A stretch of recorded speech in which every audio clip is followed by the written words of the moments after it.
నమస్తే, welcome to our channel. ప్రస్తుతం మనతో ప్రముఖ ఆధ్యాత్మికవేత్త, ప్రముఖ జ్యోతిష్యులు బమిడి అనంత శర్మ గారు ఉన్నారు. వారితో మాట్లాడదాం. నమస్తే అండి. సార్, అయితే ఈ మధ్య ప్రేమ వివాహాలు చాలా ఎక్కువగా జరుగుతున్నాయి. అది తల్లిదండ్రులకి ఇష్టం లేకపోయినా లాస్ట్కి బెదిరించో భయపెట్టో కొంతమంది తల్లిదండ్రులు పాపం బాధపడో ఒప్పుకుని కూడా చేసుకుంటున్నారు. అంతే, తప్పని పరిస్థితులు. పాపం వాళ్ళకి ఒక మానసిక వ్యధ, చుట్టాల దగ్గర కానీ అందరి దగ్గర మాటలు అనిపించుకోవాలి, పిల్లల్ని పెంచడం ఒక టెన్షన్. అయితే మధ్య పెళ్ళిళ్ళ విషయంలో కూడా చాలా టెన్షన్ పడుతున్నారు తల్లిదండ్రులు. సో ఇంకా సమాజంలో జరుగుతుంది, అది అవునన్నా కాదన్నా మనం ఖండించినా జరుగుతుంది. కాబట్టి మనం కూడా చూస్తూ ఉన్న ప్రేక్షకుల్లాగే ఊరుకుంటున్నాం. సో కానీ ఇందులో ప్రాబ్లం ఏంటంటే, చాలా మంది ప్రేమించేటప్పుడు ఇంకా అమ్మాయి లేకపోతే నేను బ్రతకలేను, ఈ అబ్బాయి లేకపోతే జీవితమే లేదు, ఇంకా అసలు తల్లిదండ్రి మరి ఇన్ని సంవత్సరాలు ప్రేమించిన తల్లిదండ్రులు ఏమైపోతున్నారో నాకైతే అర్థం కాదు. సో వీళ్ళ తల్లిదండ్రులు ఎక్కువ కాదు, ఆ అబ్బాయి ఎక్కువ, రైట్, ఆ అమ్మాయి ఎక్కువ, వెరీ గుడ్. మరి పెళ్లి చేసుకున్న 6 నెలలకి మరి తల్లిదండ్రులు కాదు అనుకున్న వాళ్ళు మరి 6 నెలలకి 3 నెలలకే విడాకులు తీసేసుకునేటంత స్టేజ్కి వచ్చేస్తున్నారు. అంటే నా డౌట్ ఏంటంటే, వివాహం అనేది మన సాంప్రదాయం చాలా ఉన్నతమైన వ్యవస్థ అండి. అసలు ఎక్కడా కూడా లేనంత హిందూ సాంప్రదాయంలో ఉన్న వివాహ వ్యవస్థ యొక్క గొప్పతనం చెప్పుకోవాలంటే అసలు సీతారాముల దగ్గర నుంచి ముందు నుంచి కూడా అసలు వివాహం అంటేనే అసలు వివాహ వ్యవస్థ అంటేనే చాలా ఆనందం. అసలు వింటుంటేనే మన వ్యవస్థ ఇప్పుడు భ్రష్టు పట్టిపోతుంది అని అనుకోవాలేమో, నాకు తెలియదు, ఆ మాట అనుకోలేదో, బట్ నేను అంటున్నాను. ఓకే, సో అప్పుడు జాతకాలు చూస్తారు. మనకు పూర్వం నుంచి ఉన్నది ఏంటంటే జాతకం చూస్తారు, 7 తరాలు చూస్తారు. ఇప్పుడు అవేమీ లేకుండా పెళ్లిళ్ళు చేసుకుంటున్నారు. పోనీ ఓకే, మరి జాతకాలు చూడలేదు కాబట్టి వీళ్ళకి విడాకులు అయిపోతున్నాయి అనేది కొంతమంది మాట్లాడతారు. ఈ మధ్య కాలంలో పెద్దలు కుదిర్చి చాలా చక్కగా చేస్తున్న పెళ్ళిళ్ళు కూడా 3 నెలలకి 6 నెలలకి సంవత్సరాలకి ఇవి కూడా విడిపోతున్నాయి. ఏ రాయి అయితేనే పళ్ళు కొట్టుకోవడానికి అన్నట్టు. సో ఇప్పుడు ఏంటంటే, మరి వీళ్ళు జాతకాలు చూశారు కదా, అంటే జాతక ప్రభావం వివాహం మీద ఎంతవరకు ప్రభావం చూపుతుంది అంటే మీరేం మాట్లాడతారు? అమ్మా, ఈవేళ జరుగుతున్నది నువ్వు అడిగిన ప్రశ్న ఎలా ఉందంటే 100% కరెక్ట్. అడిగిన ప్రశ్న ఎలాగా అంటే, అమ్మాయిలు ఈ రోజుల్లో పాస్ట్ అయ్యారు బాగా విపరీతంగా. మామూలుగా అబ్బాయిలోనే కొంత తక్కువ రెచ్చగొట్టిదే అమ్మాయిలు రెచ్చగొడుతున్నారని నేను ఛాలెంజ్ చేసి చెప్తా. ఇప్పుడు కాలం జస్ట్ రీసెంట్గా ఈ 2 ఏళ్ల నుంచే జరుగుతున్నవే చెప్తున్నాను. అబ్బాయిలు చేసుకుంటున్నారు కాదని కాదు. 100లో 30 మంది అబ్బాయిలే తొందరపడేది, 80 మంది కూడా 70 మంది ఆడవాళ్లే యాక్టివ్గా ఉన్నారు ప్రతి విషయాల్లో. సంపాదన చేతులు కలిస్తేనే చెప్పట్లు కదా అండి, కంటిన్యూషన్. అమ్మ అదే అంటున్నాను. ఇప్పుడు నేను పలకరించకుండా పోతాను, నేను ఎరుగున్నవాడినే. నేను పలకరిస్తే అన్నం వేరు, వెళ్ళిపోయాడే ఏం సారు ఏం శర్మ బాగున్నామని ఎవరో అమ్మాయి ఎప్పుడో చూసి పలకరించడంలో ఎంత తేడా ఉంటుంది అక్కడ. అలాగే పాస్ట్ అదే నేను ఉన్నాను, అమ్మాయి బాగున్నావు అనడంలో చాలా తేడా ఉంది. ఏం సార్ వెళ్ళిపోతుంటే రోడ్డు మీద ఏం సార్ బాగున్నావు అంటే ఎలా ఉంది. అది పాస్ట్ అవుతోంది జనరేషన్లో. ఫస్ట్ ఇంకొకటి, ఇక్కడికి వచ్చిన లవ్ మ్యారేజ్ విషయాలు కారణం చెప్తున్నా. పెంపకాలు తప్పు కాదు, చాలా మంది అదొకటి బాగా వాడుతున్నారు. తల్లిదండ్రులు సరిగ్గా పెంచకే ఇలా అవుతున్నారు.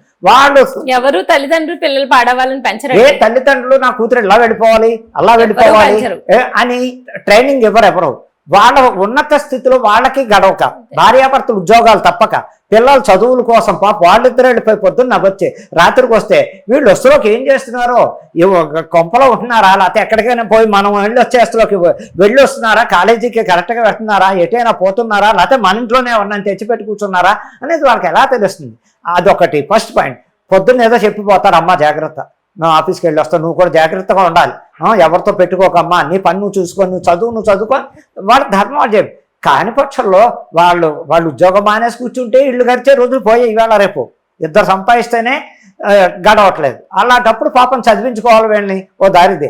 అటువంటి టైంలో ఈ అమ్మాయిలు విచ్చలవిడి జీవితం ఎక్కువైపోయింది.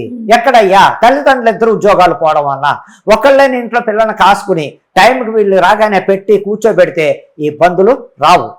కరెక్ట్గా చెప్తున్నాను. వీళ్ళకి ఒంటరిగా ఉండడం వల్ల పిచ్చి పిచ్చి ఆలోచనలు వస్తున్నాయి. వయసును బట్టి తారతమ్యం లేకుండా, చిన్న పెద్ద లేకుండా ఎక్కడికక్కడ ఎలా తయారయ్యారంటే, ఫస్ట్ మోజులో పడిపోతున్నారు, మాయలో పడితే 2-3 మాటలకి వారం పరిచయంలోనే, ఒక్క వారం పరిచయంలోనే మాయలో పడిపోతున్నారు. వాడు అలాగే ఉన్నారు. పోనీ అమ్మాయికి ఏమైనా వెనకాల ఏదైనా ఉందంటే భార్య, పోనీ వాడికి ఏమైనా ఉందో వాడు చీపురు కట్టించి తిరిగి వాడు కూడా ప్రేమ అంటుంటే ఇంకేం చేయాలి. అలాంటివి నా కళ్ళకు వచ్చాయి కూడా. ఒక అబ్బాయి రోడ్ రోమియో, తల్లి తండ్రి అన్నం పెడితే కానీ గతి లేని లంచా కొడుకు, నేను ఇలాగే మాట్లాడతా. ఆ వెధవకి పోకిరి నా కొడుకు 24 ఏళ్ళు, ఆ అమ్మాయికి 22 ఏళ్ళు. వాడు వేరే కులం, ఈ అమ్మాయి ఉన్నత స్థానంలో ఉన్న పిల్ల. ఈ అమ్మాయిని వాడు ప్రేమించాడు. ఈ ఇంటి దగ్గరే ఎదురెదురెళ్ళే, ఊరందరికీ తెలుసు, గ్రామం అది. ఆ గ్రామం అందరికీ తెలుసు. వాడు రూపాయి సంపాదించి తండ్రి పెట్టిందే బళ్ళు కొనుక్కుని తాగి తందనాలాడుతూ ఈ అమ్మాయి సంపాదించిన దాంట్లో వాడికే పెడుతూ, ఇంకా ఇప్పటిదాకా పెళ్ళి అవ్వలేదు కానీ చెప్తున్నా.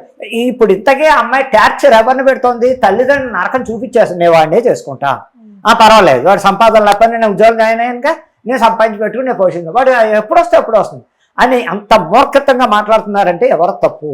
అమ్మాయిలది కాదా? అయ్యా రేపు పొద్దున్న జీవితాంతం నేను పోషించడం నా బతుకు, వీడు దేశదిమ్మర్లా అన్ని వ్యసనాలు ఉన్న వీటి దగ్గర ఎలా భరిస్తామని చదువుకున్న బీటెక్ చదివిన ఎంబీబీఏ చదివిన లా చదివిన అమ్మాయిలు బుర్రలు ఏమైపోతున్నాయి? అది తల్లిదండ్రులు తప్పు కాదు. వాళ్ళు కాళ్ళు పట్టుకు ఏడుస్తున్నారు, అమ్మ మా పరువు కాపాడు.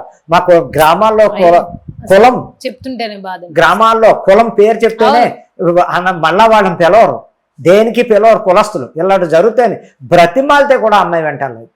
నాకు వచ్చింది ఫోన్, నా ఫోన్ చేశారు, అయ్యగారు ఇలా జరుగుతోంది ఏంటంటే అమ్మ పరిష్కారం ఉన్నాయి చేద్దాం.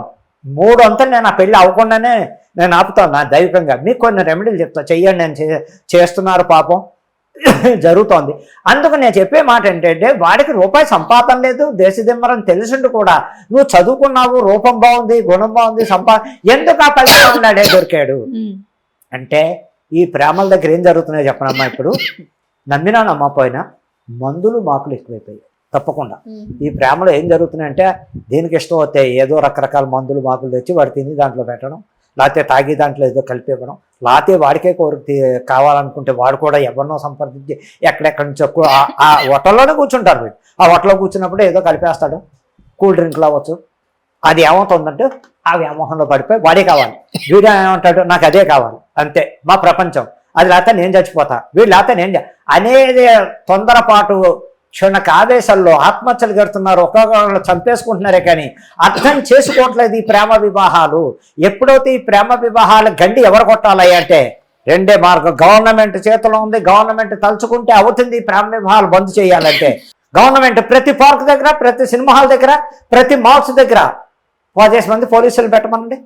ఆడ మగ ఇద్దరు కలిసి వస్తుంటే వాళ్ళని ఆఫ్ చేయడమే డైరెక్ట్గా. పార్కుల్లో 2 ఆడ మగ కూర్చుంటే దగ్గరికి వెళ్ళడం, ఎవరు మీరు, కాలేజీయా, ఉద్యోగమా ఏంటి అని ఎంక్వైరీ చేయమని, ఆధార్ కార్డులు చూపించమనండి. వాళ్ళు ఎవరెవరో ఏంటి అప్పుడే ఫోన్ తీసుకుని మీ నాన్న ఫోన్ చేయమా, మీ అమ్మ ఫోన్ చెయ్యమనండి. అలా కంట్రోల్ కాకపోతే ఛాలెంజ్ చేస్తా. అలాగే సినిమా హాల్ దగ్గర కూడా ఆడ మగ వస్తుంటే అక్కడే ఆపేయడం ధైర్యంగా. సెక్యూరిటీ ఎవరు మీరు, అన్నా చెల్లిలా, లేకపోతే సొంత ఇదిలో ఉన్నారా, లేకపోతే ఏమిటి ప్రేమలా, లేకపోతే దేనికోసం వచ్చారు, ఏంటి మీరు, మీ ఆధారం ఏంటి అని అడగాలి.